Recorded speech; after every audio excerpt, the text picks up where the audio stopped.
در چرابینی خیر تابستان امیدجان ولیف رسم آفتاب و درخت را میکشد. کوشش دارد رسم کشیده‌اش زیبا و پسند دیگران گردد. او تربیتگری مؤسسه دولتی تا مکتبی رقم 10 ناحیه فرخور میباشد. در این مؤسسه در برابر کشیدن این رسم امیدجان خواندن و نوشتن را از خود کرد. من رسم‌کشی را دوست می‌دارم. رسم‌کشی و نوشتن را در باغچه آموختم. امسال به مکتب میروم. مؤسسه دولتی تحصیلات تا مکتبی رقم 10 در جماعت دهات گلشن دهه گلشن ناحیه فرخور فعالیتش را سال 2015 آغاز نموده است. در این مؤسسه 3 نفر مربی و 3 یاردمچی در 3 گروه به 75 نفر کودکان خدمت می‌رسانند. این سال این مؤسسه را 30 نفر کودکان ختم می‌نمایند. برای پیشبرد فعالیت پرثمر مؤسسه از جانب صاحبکاران محلی دستگیری می‌یابد.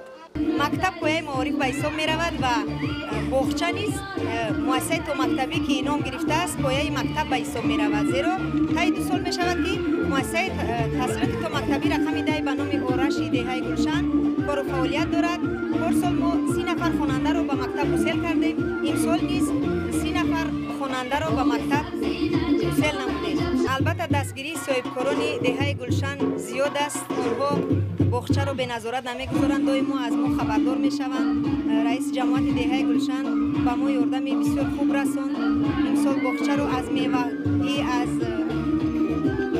زراعت‌ها تامین نمود. سازد که 10 سالی دیگر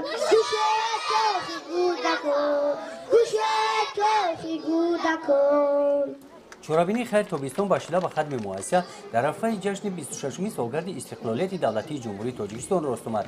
با این مناسبت برنامه ادانه فرهنگی تیار نموده کودکان از رقص و سرود، صحنه‌چه‌ها، کشیدن رسم که مضمون کودکان خوشبخت دوران استقلال را انعکاس می‌نماید عبارت بودند.